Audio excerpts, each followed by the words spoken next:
에스더서를 혹시 10장까지 있거든요. 혹시 다 읽으신 분 손을 저만 보이게 들어보실래요? 저만 보이게. 에스더서를 다 읽었다. 내가 지금 에스더 시작하면서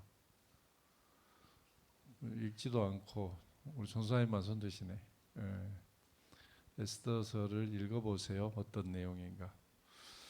에스더가 태어나고 그 포로로 끌려가 있던 나라에서 왕후가 되던 때가 언제냐면 지금으로부터 한 2500년 전에 있었던 일이에요. 기원전 한 480년, 470년 경이니까 지금 우리가 2024년이잖아요. 2500년 전에 있었던 일이에요. 까마득한 오래전에 있었던 일인데 그런데 목사님 그걸 어떻게 이렇게 다 알고 이런 내용들을 알 수 있답니까?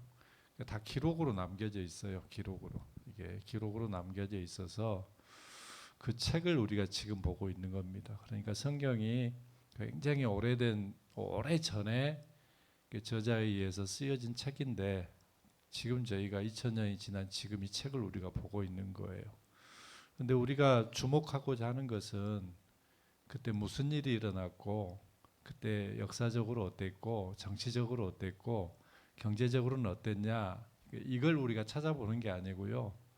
하나님이 어떻게 인간을 구원하기 위해서 이스라엘 백성들을 구원하기 위해서 어떻게 일을 펼쳐나가시는가 그걸 우리가 찾는 거예요. 그걸 세속의 역사와 반해서 우리는 구속사라고 얘기를 하는 거예요. 구속사.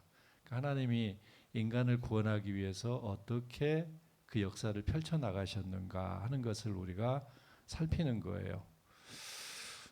에스더 오늘 2장 좀 길게 읽었는데요. 에스더서는 이 책은 그 2500년 전 그러니까 이스라엘이라고 하는 나라가 하나님을 불신하고 또 하나님을 떠나고 그래서 나라가 망해요.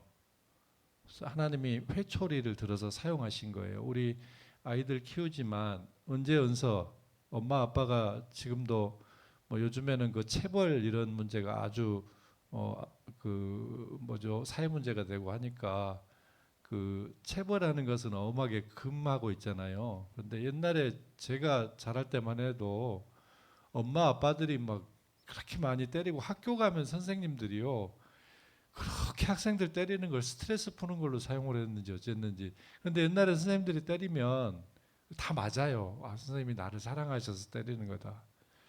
아이고 옛날에 우리 엄마가 우리 삼촌이 막내 삼촌이요 광주에서 고등학교를 다녔어요. 그래서 하루는 그 시골에 왔다가 가는 길에 그때 500원짜리 동전이 처음 생겼어요.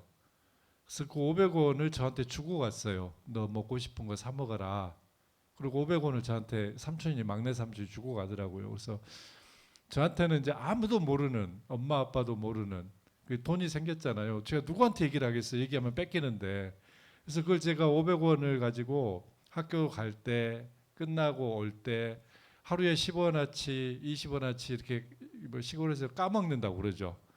과자 사 먹는단 말이에요. 근데 그걸 우리 엄마가 언제 어떻게 들었나 봐요.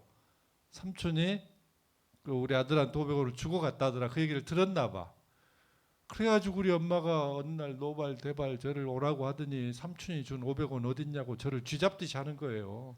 그래서 제가 아이고 500원 내가 다 까먹었다.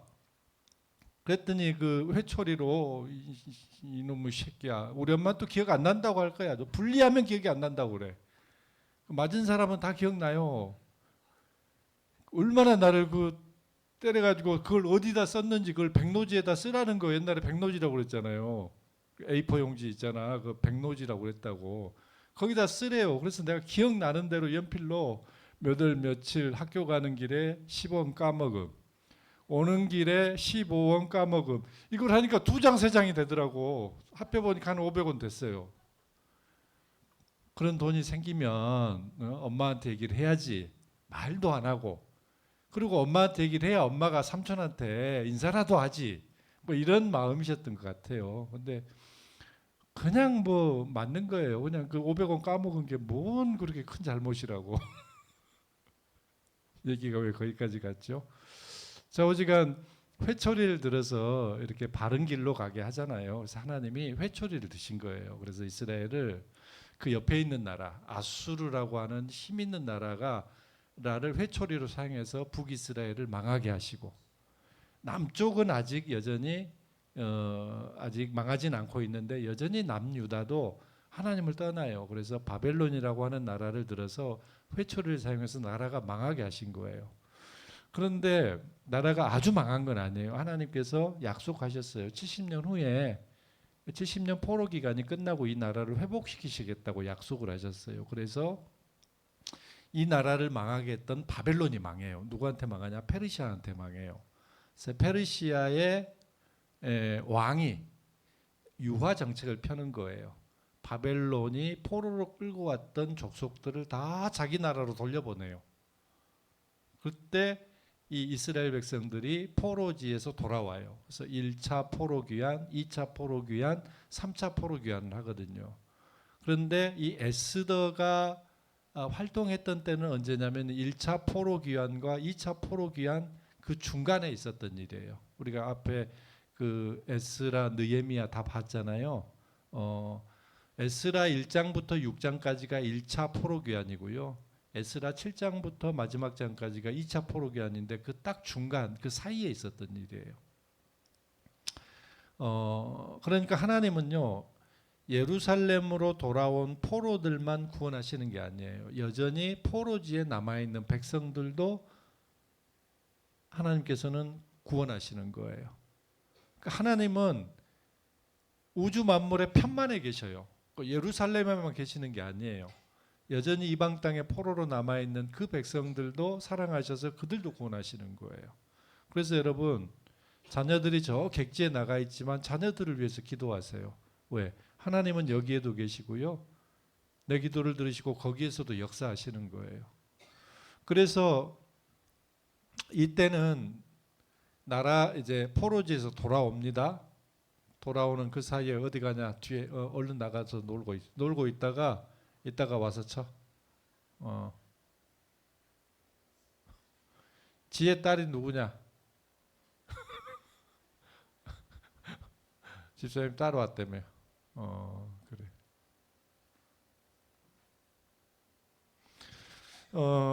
이때 페르시아의 왕이 누구였냐면 아하수에로라는 사람이 왕이었어요. 아하수에로가 수산궁에서 머물고 있을 때입니다. 페르시아는요, 계절에 따라서 궁전을 옮겨 다녀요. 그래서 겨울에 거주하는 궁전이 수산이라는 성에 있는 궁전이에요. 수산궁인데요.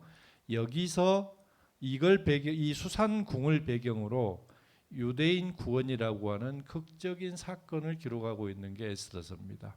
우리가 지난 1장 살폈을 텐데요. 기억을 한번 더듬어 보세요. 1장에서는요.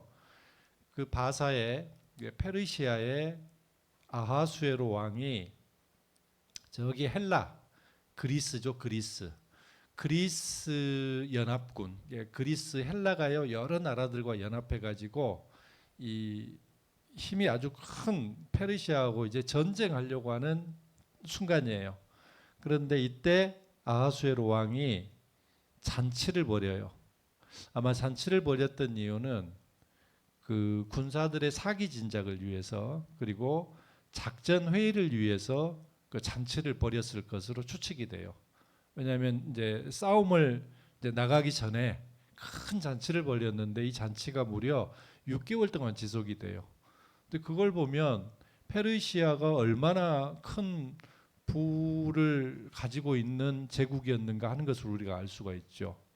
아니, 대한민국이 아무리 잘 사는 나라라도 한 달 동안 아무 경제 활동을 안 하고 잔치만 한다고 생각해 보세요. 나라 망해버리지 요즘에. 그런데 6개월간 잔치를 벌여요.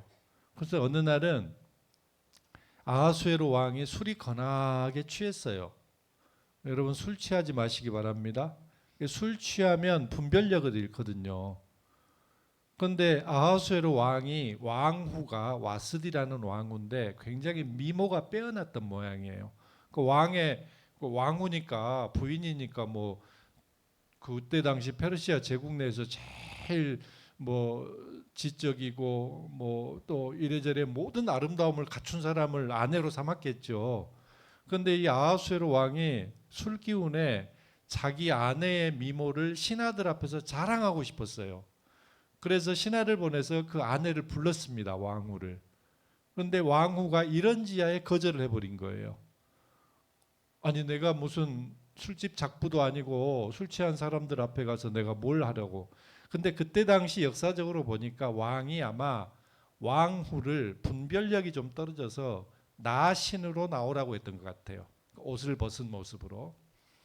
그래서 이 와스디라고 하는 왕후가 이런 지하에 거절을 해요. 그러니까 왕의 체면이 어떻게 돼요? 왕이 체면이 좀 구겨진 거죠. 아니 내가 이 나라의 이 제국의 왕인데 감히 내 말을 거역해? 그러던 중에 신하들이 들고 일어난 거예요. 그래서 성경에 보면 무무간이라고 하는 아마 신하들의 대변인격 되는 사람이에요. 왕이시여 이 일을 그냥 넘겨서는 아니 됩니다. 메대와 바사의 귀부인들이 이것을 본받아서 집안에 있는 남편들을 멸시할 겁니다. 그러니까 왕후가 말 안 들은 거잖아요. 남편의 말을. 다른 부인네들이 이 얘기를 듣고 이 소식을 듣고 집안에서 남편들의 말을 안 들을 것 아닙니까? 그냥 넘어가서는 안 됩니다. 조치를 취해 주십시오. 그랬더니 이 아하수에로 왕이 술김에 분별력이 떨어졌잖아요. 와스들을 폐위시켜 버린 거예요. 폐위시켜 버렸다고. 세상에 아니 술을 얼마나 퍼마셨길래 자기 부인을 왕후를 폐위시켜 버릴 만큼 분별력을 상실해 버려요. 그런데 우리가 술에 취하면 고주망태가 되면 길거리에서도 다 자기 집인 줄 알고 다 자잖아요. 세상에 보세요. 그 시내에 있는 그 지구대들 파출소들마다요. 밤마다 그 술 취한 사람들 때문에 그렇게 힘들고 괴롭대요. 요즘에는 또 얼마나 인권이 강조됩니까? 경찰이 막 손만 대도 인권 침해로 나를 뭐 성추행했다고 그러고 막 그러니까 얼마나 힘들겠어요. 여러분 술 취하지 않기를 바랍니다. 그래서 엄히 다스릴 것을 건의를 해서 분별력을 잃고 와스들을 폐위하게 됩니다. 그리고 이제 이어지는 내용을 오늘 살필 거예요. 2장. 1장이 그 내용이었어요. 2장 1절에서 4절을 보면은요. 아하수에로가 자신의 그 일시적인 그러니까 술을 마시고 술 취해서 분별력을 잃은 그 일시적인 감정과 신하들의 그릇된 조언 때문에 그러니까 대변인격 되는 무무관이 나와가지고 왕이시여 이 일을 그대로 두시렵니까? 메대와 바사의 귀부인들이 집집마다 이제 이 소문을 듣고 남편들을 멸시할 터인데 이래서는 아니되옵니다. 그러니까 이때도 아주 남성 중심 사회인 거죠. 우리도 그러잖아요. 우리도 불과 20, 30년 전만 하더라도 집안에서 여자 목소리가 밖으로 새 나가면 돼, 안 돼? 예? 근데 지금은 누구 목소리가 더 커? 지금은 여자 목소리가 더 크잖아요. 좋은 세상 됐습니다. 옛날에는 여자들 목소리가 저 담벼락 밖으로 나가는 것도 허용을 하질 않았다고요. 애기 하나 못 낳아도 아주 소방 맞고 또 친정에 갈라게도 못 오게 너 죽어도 그 집 귀신되라고 그런 힘들고 어려운 시절을 살았어요. 여자들이. 지금 얼마나 좋은 세상 삽니까? 그래서 이걸로 인해서 그 왕후 와스디가 폐위된 후에 결국 이 아하수에로 왕이 후회하는 마음이 생겼어요. 후회하는 마음. 일반적으로 사람들이 그러잖아요. 술 깨면 뭐 합니까? 술 마시고 했던 행동들을 뭐해? 복귀해 보면서 후회하잖아. 익혀나 실실 웃고 있네 저놈이. 너 그런 적이 많구나. 진교야. 술 마시면 우리 젊은 친구들 뭐 술 마실 기회가 뭐 여러 개 있을 거 아니야. 근데 뭐 정말 자기의 주량을 넘어서 가지고 마셔가지고 그 다음 날 술 깨가지고 복귀해 본단 말이야. 어제 무슨 일이 있었지? 어느 순간에 필름이 끊겨가지고 몰라. 그런데 해보면 거의 대부분 후회한단 말이에요. 아하수에로 왕이 후회가 막심한 거예요. 내가 그 술에 취해가지고 그 신하들 저놈들이 조언이라시고 해줬는데 왕후를 폐위를 시켜버렸으니 얼마나 후회가 되겠어. 그게 1절에 기록이 되어 있는데요. 특히 1장과 2장 사이에 발생한 살라미스 전투, 그러니까 그리스 연합군, 헬라 연합군하고 전투가 있었거든요. 이때가 기원전 480년에 전쟁을 두 번 하는데요. 480년에 있었던 전투예요. 이 살라미스 전투에서 그리스 연합군에 의해서 패배하게 돼요. 아니, 그때 당시에 최고 강대국이에요. 미국이에요, 지금의 미국. 그런데 그리스 연합군한테 패배하게 되거든요. 그러자 아하수에로는 그랬겠죠. 우리보다 힘도 딸리고 아무것도 아닌 애들한테 전쟁도 지고, 그러면서 지난 날을 돌이켜보는 시간을 갖게 됐고요. 그 와중에 와스디 사건을 떠올리게 된 거예요. 그래서 사실은 와스디를 복귀시키고자 한 것 같아요. 지난 날을 후회하면서. 그런 경우들 많이 있잖아요. 아니, 술 마시고 술 기운에 폐위시켰던 왕후를 복귀시키는 게 당연한 일이지. 그런데 오늘 본문에 보면 이같이 아하수에로 왕의 마음을 재빨리 눈치챈 신하들이 와스디를 대신할 수 있는 새 왕후를 간택하도록 제안을 해요. 왕에게. 왕이시여, 왕후도 이제 폐위되고 그 자리가 지금 비어 있는데 새로운 왕후를 간택하시는 게 어떻겠습니까? 왕께서 전국에 조서를 내려서 새 왕후를 뽑읍시다. 간택합시다. 2절에서 4절입니다. 아주 기민하게 신하들이 움직이는 거예요. 이유가 뭐겠어요? 아마 그들로서는, 신하들 입장에서는 와스디가 왕후로 복귀하게 되면 자기들 목숨은 어떻게 돼요? 자기들 목숨은 다 끝나는 거예요. 왕후가 복귀할 경우에 자신들이 결코 무사하지 못할 것을 염려했던 거예요. 우리도 지금도 그런 일들 많잖아요. 저기 좌천됐다가 다시 원대 복귀하고 그래가지고 다시 큰 힘을 갖게 되면 자기를 힘들게 했던 사람들을 어떻게 해서든 감옥에 집어넣기 위해서 별의별 수를 다 쓰잖아요. 탈탈탈탈탈탈 털잖아. 털어서 뭔지 안 나는 사람이 어디가 있겠어요. 그래서 말도 아닌 것 가지고 걸고 넘어져서 결국엔 집어넣고. 옛날에는요, 선거 제도라고 하는 게 없을 때는요, 죽였어요.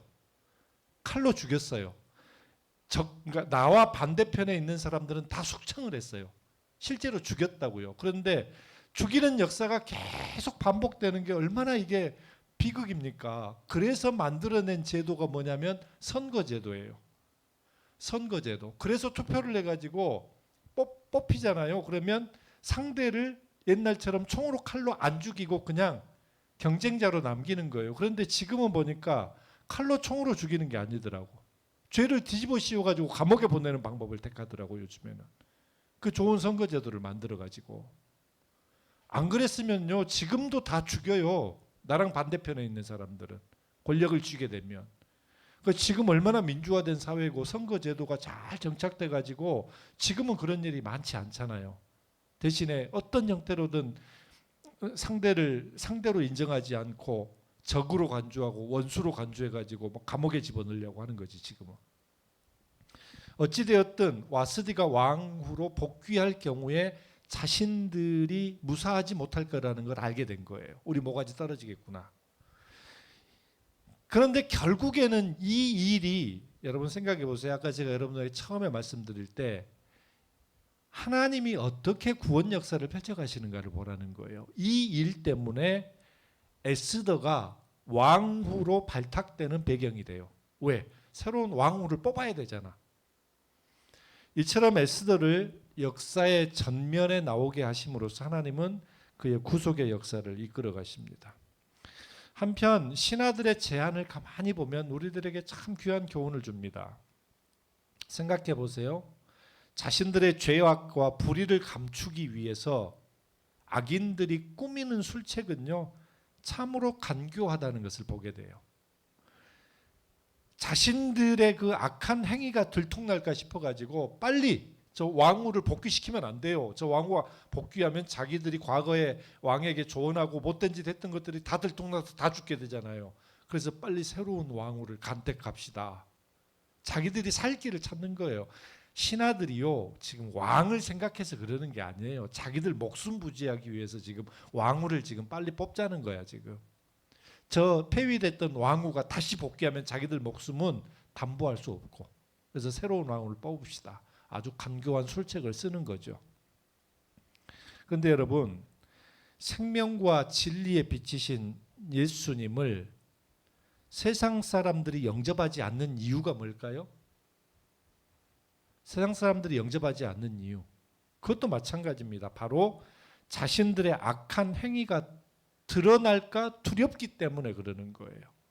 이건 제 얘기가 아니라 요한복음 3장 19절 20절에 이렇게 말해요.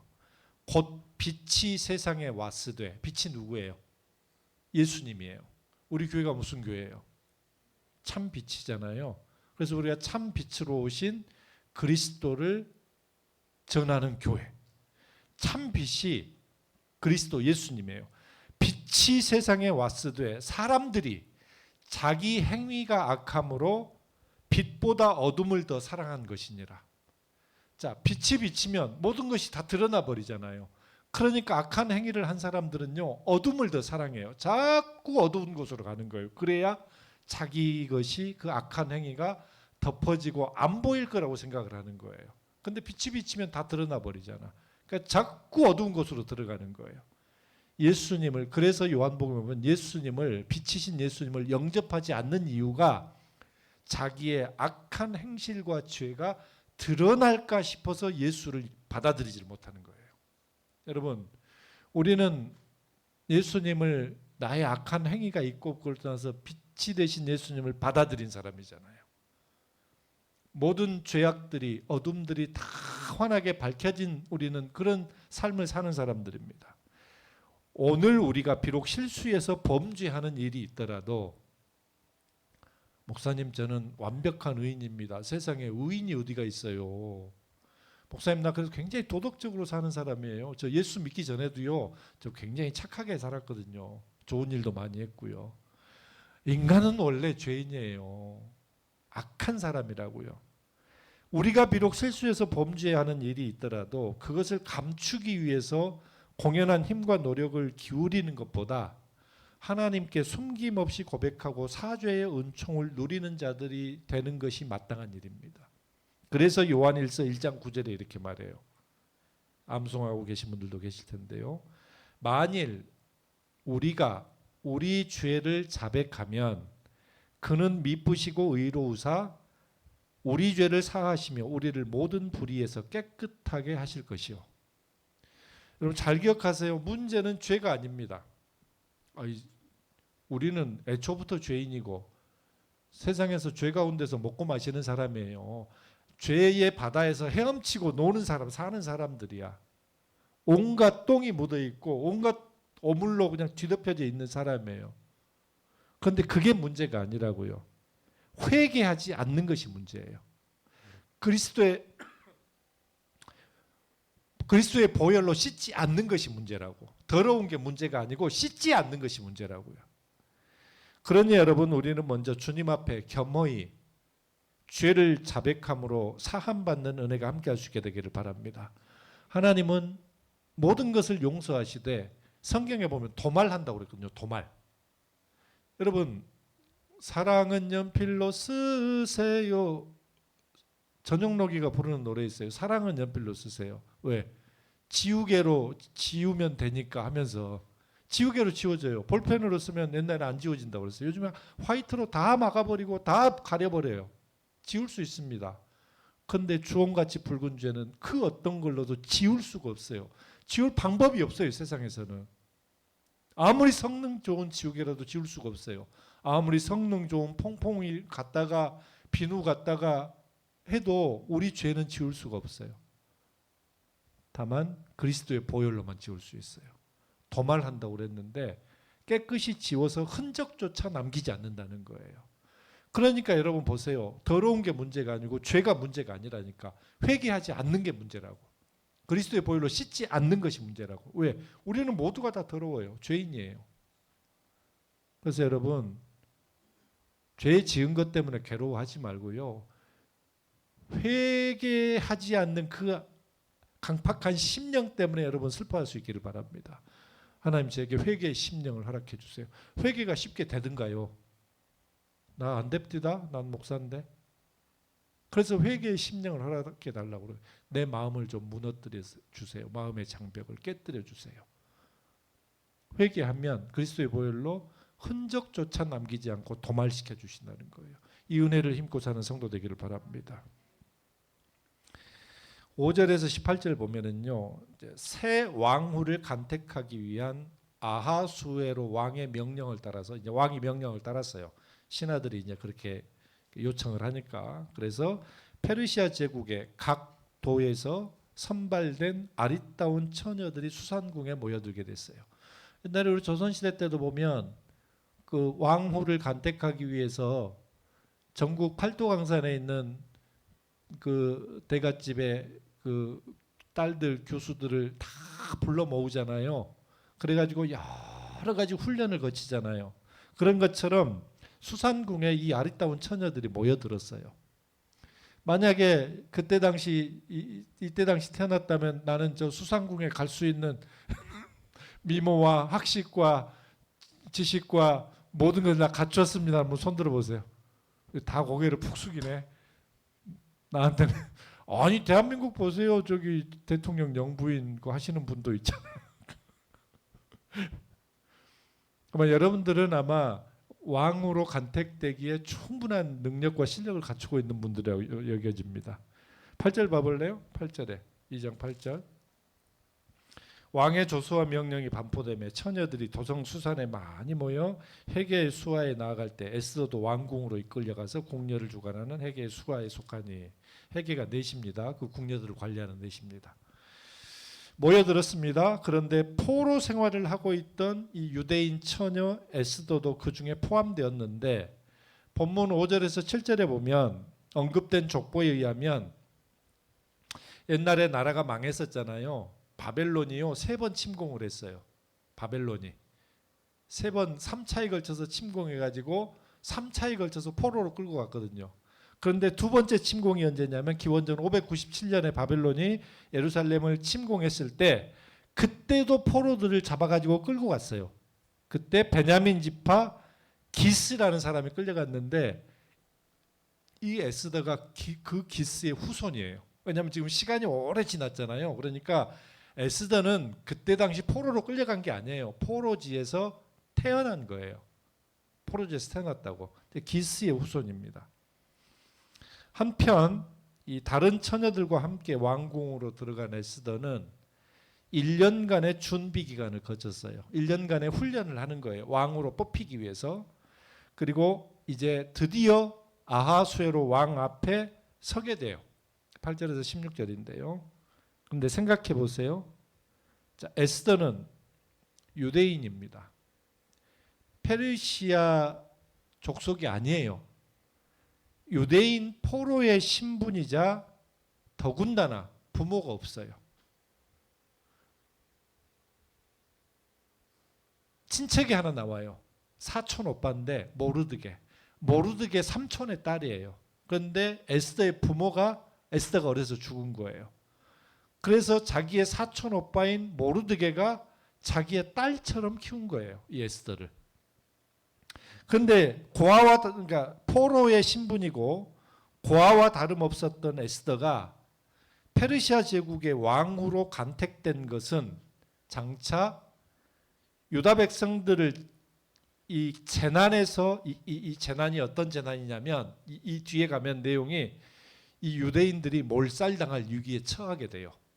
그런데 그 재난에서 구하시기 위한 하나님의 섭리였어요. 그런데 보세요. 모르드게가 그러거든요. 너는 절대 민족과 종족과 신분을 밝히지 말아라. 10절에 봐볼래요? 10절에 이렇게 말합니다. 에스더가 자기의 민족과 종족을 말하지 아니하니 이는 모르드게가 명령하여 말하지 말라 하였습니다. 그러니까 이걸 근거해서 보면 유대인이 페르시아에서 좋은 대우를 받아본 적이 없어요. 생각해 보세요. 일제시대 때 그리고 이 한반도에서 과거에 일본으로 포로로 끌려갔던 사람들 있잖아요. 끌려간 사람들이 전부 다 어디 무기 만드는데 가서 강제 노동을 시키고 탄광에 들어가서 그 군함도 그런데 가가지고 아주 죽을 만큼의 고생을 시키고 돈도 안 주고 전쟁은 패망하고 사람들은 쫓아버리고. 아니 포로민을 누가 대우를 해주겠냐고. 내가 밝히면. 이 사람들도 겉모양이 비슷해요. 우리도 보면 동아시아 쪽에 중국 사람이나 일본 사람이나 우리 한국 사람이 비슷하잖아요. 물론 세세하게 뜯어보면 뭐 좀 차이가 나기는 하지만 말 안 하면 그리고 똑같은 언어를 사용해 버리면 잘 모르지. 그러니까 너는 절대 네 신분 밝히면 안 돼. 어느 종족인지 어느 민족인지 얘기하면 안 돼. 나 유다에서 끌려왔던 포로민의 후손입니다. 그럼 어떻게 되겠어요? 이 안에 들지를 못하지. 그만큼 포로지에서 제대로 된 대접을 받지 못하고 있었던 거예요. 그러니까 절대 밝히지 말라고 한 겁니다. 그런데 이 에스더가 바사 제국의 왕후로 간택이 돼. 하나님이 섭리하시는 거예요. 마치 옛날에 창세기에 보면 요셉이 그 무정한 형들한테 의해서 팔려버리거든요. 형들이요. 요셉, 야곱에게는 아들이 12명이 있었어요. 요셉이 11번째 아들이야. 그런데 자기 형들이 저 밖에 양을 치러 나갔는데 아버지가 심부름 시켰어요. 형들 잘 지내고 있는가 보라고. 도시락도 싸가지고 들려보냈는데 형들이 때는 이때다. 저놈이 맨날 아버지의 사랑을 독차지하고 아버지가 맨 저놈한테만 때때옷 입히고 색동옷 입히고 고기 반찬에 우리는 그냥 내놓은 자식처럼. 그러니까 형들이 너무 마음이 상하잖아요. 엄마가 여럿이에요. 엄마가 여럿. 그러니까 배다른 동생인 거야. 그래서 죽여버린 거잖아요. 처음에 죽이자고 했다가 차마 죽이지는 못하고 팔아버렸거든요. 그리고 애굽에 팔려간 거예요. 팔려갔는데 어떻게 됐어요? 결국에 거기 가가지고 이런저런 억울한 누명을 써서 감옥에도 가고 뭐하고 이런저런 과정을 거치지만 그의 나이 30이 되었을 때 하나님께서 애굽의 총리로 세워주거든요. 근데 하나님이 얼마나 놀랍냐면 애굽에서는요 나이 30이 넘어야 국가의 관리, 국가 요직을 맡을 수 있는 관리로 임명을 했거든요. 18살 때 형들에 의해서 팔려가지고 나이 30이 돼가지고 그 나라의 애굽의 총리가 돼요. 딱 30이 됐는데 그 누가 하신 일이겠어요? 나중에 형들이요 흉년을 당해가지고 다 굶어 죽게 생겼어요.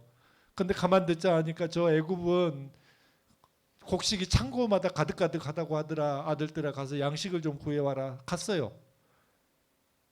가서 요셉이 마중을 나간 딱 보니까 자기 형들이야. 형들은 요셉을 알아보지 못해요. 나중에 요셉이 자기 신분을 밝혔거든요. 형들이 얼마나 두려워 떨었겠어요. 이젠 우린 죽었구나. 왜? 자기들이 팔아먹었잖아. 그런데 형들이요. 괴로워하지 마소서. 두려워하지 마소서. 이 일은 하나님이 하신 일입니다. 우리 가문을 우리 족속을 살리기 위해서 하나님이 하신 일입니다. 그래서 양식을 그 흉년 때에 자기 가문이 그 양식 때문에 살게 되었고 자기 아버지를 비롯해서 자기 가문을 애굽으로 이주를 시키는 거예요. 70명을. 그래가지고 애굽에서 살게 돼요. 그래서 그 족속이 200만 명이 돼요. 큰 민족을 이루게 되죠. 그런데 요셉을 알지 못하던 사람이 왕이 돼가지고 이스라엘 백성들을 이제 괴롭히는 거예요. 노역을 시키고. 그때 얼마나 힘들고 괴로웠던지 하나님께 기도하잖아요. 우리를 여기서 구원해 주셔서. 그랬더니 하나님이 모세를 택해서 그 이스라엘 백성들을 출애굽시키거든요. 요셉 보세요. 다 죽었다고 했어요. 다 망했다고 했어요. 끝났다고 했거든요. 그런데 하나님께서는 희한하게 그 인생을 역전시키시거든요. 요셉이 하나님과 동행했다고 그랬어요. 그랬더니 그거 하는 일이 형통했다고 그랬거든요. 여러분 하나님과 늘 동행할 수 있게 되기를 바랍니다. 그랬더니 하나님이 그 인생을요 한순간에 딱 역전을 시키시는 거예요. 자기 종족과 가문을 살리는 위대한 사람으로 사용하시는 거예요. 그래서 가나안 땅에 들어갔을 때도요 두 몫을 받아요. 레위 지파가 안 받잖아요. 대신에 아브라함의 아들 에브라임과 므낫세 두 몫을 줘요. 왜? 자기 가문을 살린 공이 크잖아요. 다 죽었다고 했는데 망했다고 했는데 우리 청년들 잘 들으세요. 얼마나 힘들고 어려워요. 직장 들어가려면 낙타가 그 바늘기 들어가는 것보다 힘들고 어려운 시절을 우리가 살고 있잖아. 그런데 여러분 하나님과 동행하고 하나님 떠나지 마세요. 하나님이 언젠가 그 인생을 역전시키셔요. 하나님 붙잡고 살 때. 하나님은 당시의 천한 신분 포로민이었던 에스더를 택해서 미처 우리가 상상하지 못하는 방법을 통해서 구원의 섭리를 이끌어 나가시는 도구로 사용했어요. 에스더 하나로 인해서 그 포로지에서 살고 있던 자기 백성을 다 구원한다니까요. 아니 생각해 보세요.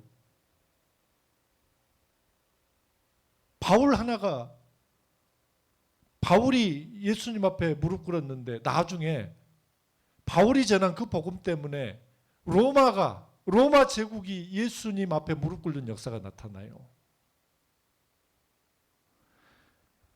우리 가정에 복음을 받아들인 사람이 나 하나였는데 그 복음의 파장이 점점 퍼져가지고 우리의 온 가족이 구원받는다니까. 이걸 보면 하나님이 역사의 주관자가 되셔서 정말 그 하나님의 기쁘신 뜻에 따라 역사를 이끌어 나가시는 것을 우리가 알 수 있어요. 별 생각 없이 성경 읽으면 어렵기도 하고 무슨 말인지도 성경 펼치면 잠만 와. 여러분 밤에 불면증에 시달리시는 분 성경 펼쳐서 한 페이지만 읽으시기 바랍니다. 바로 저 꿈나라로 가게 될 겁니다. 그런데요, 그 속에서 그 꿈나라에서 하나님이 역사하시는 것을 여러분들 보게 될 줄로 믿습니다. 내가 방금 읽었던 그 한 페이지에 하나님이 일하시는 것을 보게 될 겁니다. 이것은 오늘 우리도 마찬가지입니다. 우리가 때로는 완전하지 못하고 부족하고 연약함이 많지만 세상에 포로민이고 고아와 다름없었던 사람이라니까. 그런데 하나님은 그를 들어 쓰신다니까요.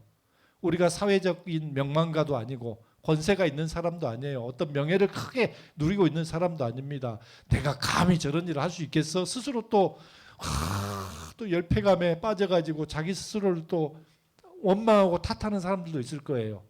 그럴 수 있습니다. 그런데 여러분, 하나님 붙들고 살고요, 하나님과 함께하면 하나님의 기쁘신 뜻에 따라서 우리가 하나님의 선한 뜻을 이루는 귀하고 복된 도구로 반드시 쓰임받게 됩니다. 그 은혜를 힘입고 사는 성도 되기를 바랍니다. 복음을 영접하고 예수님 영접하고 주님과 동행하잖아요. 그것을 여러분들이 삶에서 증거하고 사시고요, 주변 사람들이 만나는 사람들마다 예수님을 전해주세요. 내 인생이 예수님 때문에 바뀌었노라고. 제가 늘 드리는 말씀, 자수성가했다는 말 많이 쓰잖아요. 내가 힘쓰고 있어서 이루었다는 거지. 자수성가. 그리스도인들은요, 말이 바뀌어야 돼요. 신수성가. 하나님이 나를 이렇게 세워주시고 하나님이 나를 이렇게 만들어주셨다. 옆에 분하고 이렇게 인사하십시다. 신수성가를 이룹시다. 신수성가. 하나님이 이루어 주신다니까. 말씀 정리합니다. 아하수에로 왕은 왕후 와스디를 폐위시키는데 일종의 해프닝 같은 일을 통해서 폐위시켰습니다. 그 일로 인해서 새 왕후를 간택해야 되는 이때 정말 상상할 수 없는 일이 벌어집니다. 유다에서 끌려왔던 그 포로민 중에 하나였던 에스더가 왕후로 간택되는 역사가 나타납니다. 이것은 철저히 하나님이 유다 백성의 구원을 역사를 이루어가기 위해서 섭리하신 결과였습니다. 오늘 우리 주변에서 일어나는 여러 가지 일들을 우연으로 치부하지 않기를 바랍니다. 살아계셔서 역사하시는 하나님이 하시고 계시는구나. 하나님이 함께 하시는 증거로 삼는 믿음의 눈을 갖고 사는 성도 되었으면 좋겠습니다. 그래서 그 놀라운 역사를 늘 경험하고 사는 성도 되기를 주의 이름으로 축원합니다. 기도하겠습니다. 거룩하신 우리 하나님, 이 저녁 주의 전에 불러주시고 말씀을 통해 귀한 은혜를 맛보게 하시니 감사합니다. 이 시간 우리가 함께 원하여 기도하오니 에스더와 같이 우리가 하나님의 귀하고 복된 도구로 쓰임받기를 원합니다. 때로는 연약하고 부족하지만 하나님의 선하고 기쁘신 뜻에 따라 구원 역사를 이루어 가실 때 귀하고 복된 도구로 쓰임받는 은혜가 있게 하옵소서. 우리 주변에서 일어나는 여러 가지 일들도 우연이 아니라 하나님의 섭리 가운데 이루어지는 일인 것을 알게 하시고 하나님이 함께 하시는 증거로 삼는 믿음의 눈을 갖고 사는 우리 모두가 되게 하여 주옵소서. 이제 설 명절이 다가옵니다. 가정마다 견고한 믿음의 가정으로 세워주시고 기도하는 제목마다 형통의 은혜로 친히 인도하여 주옵소서. 부모님을 찾고 고향을 찾아오고 가는 발걸음을 안전하게 친히 인도하여 주시고 붙잡아 주옵소서. 예수님의 이름으로 기도하옵나이다. 아멘.